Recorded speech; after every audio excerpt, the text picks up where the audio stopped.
Hello everyone, एक बड़ी खबर आप सभी के लिए। कोल्ड ड्रिंक है, यदि आप लगातार इसका सेवन कर रहे हैं तो आज से आप इसको पीना बंद करें। ना सिर्फ आप बंद करें बल्कि अपने परिवार, रिश्तेदार और फ्रेंड्स को भी इसको पीने से मना करें।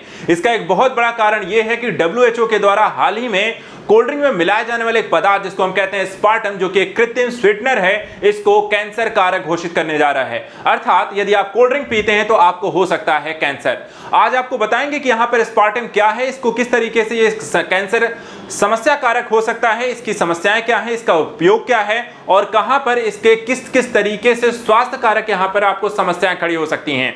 सबसे पहली खबर यहां पर देखिए, ये न्यूज है, यहां पर आपको साफ साफ लिखा हुआ है कि कोल्ड ड्रिंक को इस्तेमाल करने वाले जो स्वीटनर है एस्पार्टम, इससे हो सकता है कैंसर का खतरा। इसको लेकर यहां पे क्वेश्चन मार्क जरूर है, लेकिन यहां पे जो न्यूज आई है रॉयटर्स, यहां पर देखा जाए तो उसके मुताबिक यहां पर कहा गया है कि पेय और खाद्य पदार्थों में इस्तेमाल होने वाले आर्टिफिशियल स्वीटनर, जिसको हम कहते हैं कृत्रिम तरीके से यहां पर आपको स्वीटनर, इसको लेकर इसका नाम है स्पार्टम, और स्पार्टम को WHO की कैंसर अनुसंधान शाखा ने संभावित कार्सिनोजेन अर्थात कैंसर पैदा करने वाला यहां पर घोषित करेगी।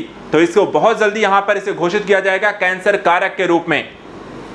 एस्पार्टम के बारे में अगर हम बताएं तो यहां पर देखा जाए तो चीनी से यह लगभग 200 गुना अधिक मीठा होता है, और 1965 में अमेरिकी केमिस्ट जेम्स एम स्लैटर के द्वारा यहां पर आपको अल्सर रोधी दवा के रिसर्च के दौरान यहां पर इसकी खोज की गई थी। साथ ही मैं आपको बता दूं यहां पर एस्पार्टम जो होता है एक कार्बनिक यौगिक है, और जिसका आणविक सूत्र होता है C14H1H18N20 यहां पर होता है। यह देखा जाए तो आपको तो यहां पर देखिए इसका आणविक सूत्र है C14H18N205 है।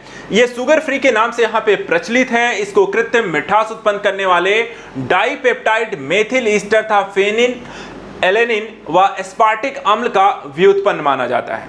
यह भी कहा जाता है यह सुक्रोज से करीब 100 से 160 गुना यहां पर मीठा होता है, और यहां पर इसे खाद्य पदार्थों में उपयोग करने के लिए 1980 में यहां पर इसको अनुमोदित किया गया। इसके साथ साथ अगर हम बात करें यहां पर थोड़ा सा कृत्रिम जो स्वीटनर होते हैं वो किस तरीके से उपयोग किए जाते हैं, इन्हें हम स्वीटनिंग एजेंट कहते हैं। देखिए कृत्रिम जो स्वीटनर होते हैं ये चीनी के लिए यहां पर सबसे आकर्षक विकल्प के तौर पर इसका प्रयोग किया जा रहा है। या हमारे आहार में कई कैलोरी यहां पर आपको नहीं जोड़ता है।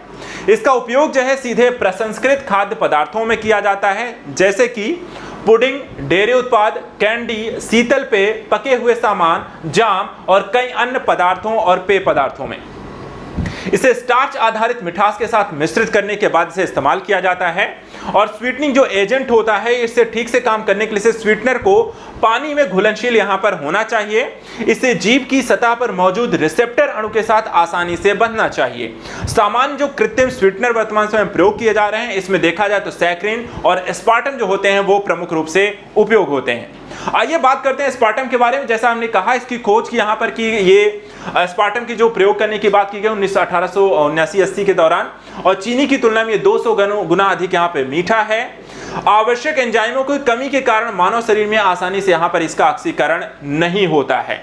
और ये डाइपेप्टाइड मेथाइल एस्टर, इसका नाम जो है देखा जाए तो aspartyl phenyl alanine 1 methyl ester है। यह आमतौर पर देखा जाए तो इसे टेबल टॉप स्वीटनर के रूप में हम इसके प्रयोग करते हैं, और विभिन्न प्रकार के खाद्य पदार्थों में भी हम एस्पार्टम का प्रयोग करते हैं। जब इसे गर्म किया जाता है तो यह आसानी से अमीनो एसिड में यहां पर टूट जाता है और इसकी मिठास यहां पर यह खो देता है। इसलिए इसे पके हुए खाद्य पदार्थों के लिए इस्तेमाल नहीं किया जाता है। यह खाना पकाने के तापमान में अस्थिर हो जाता है और इसका उपयोग केवल शीतल पेय ठंडे पदार्थों के रूप में ही किया जाता है। एक चीज और मैं यहां पर जाते जाते आपको बता दूं कि देखिए इन स्वीटनर अर्थात एस्पार्टम जैसी चीजों का प्रयोग करने के कारण हमारे स्वास्थ्य पर क्या प्रभाव पड़ता है, किस किस तरीके की समस्याएं आपके बॉडी में होती हैं, उनको भी मैं यहां पर आपको बता देता हूं। सबसे पहले देखिए आपके शरीर पर एस्पार्टम का यदि आप प्रयोग कर रहे हैं या ऐसी पदार्थों का यूज कर रहे हैं जिसमें एस्पार्टम मिला हुआ है, तो इससे आपके शरीर पर क्या प्रभाव पड़ता है।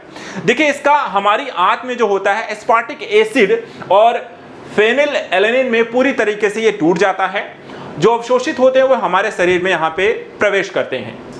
इसके अलावा ये संशोधित फेनिल एलेनिन से मिथाइल समूह को मेथनॉल बनाने के लिए इसे आंत में छोड़ा जाता है, और मेथनॉल भी शरीर में अवशोषित होता है और इसका अधिकांश भाग ऊर्जा के उत्पादन में प्रयोग होता है।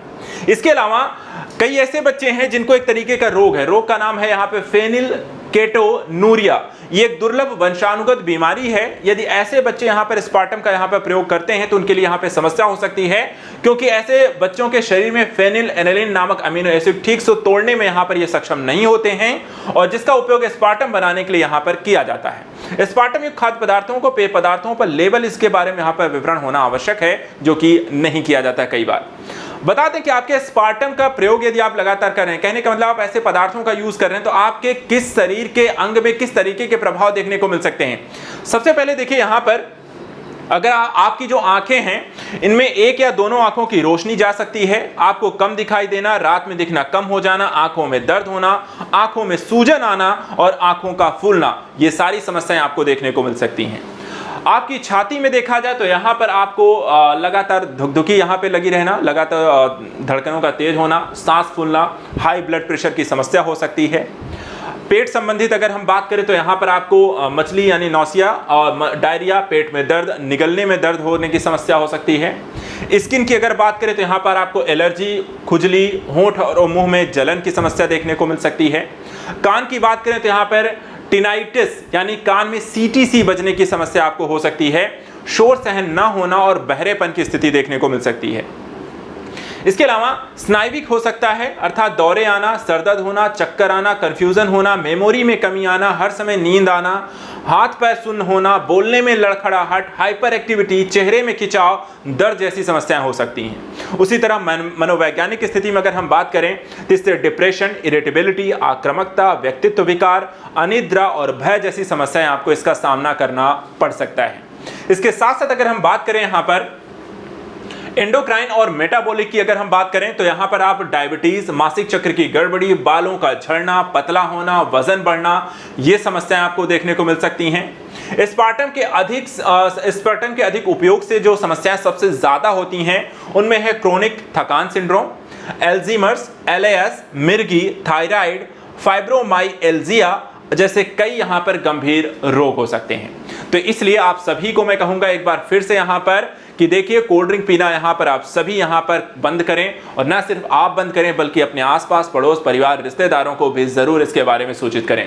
हो सके तो इस वीडियो को यहाँ पर सभी तक पहुँचाएं, ताकि यहाँ पर स्वास्थ्य संबंधी जो समस्याएं हैं एस्पार्टम या कोल्ड ड्रिंक इत्यादि पीने से, उससे हम यहाँ पर बच सके। तो आज के लिए इतना ही। Thank you so much and good luck.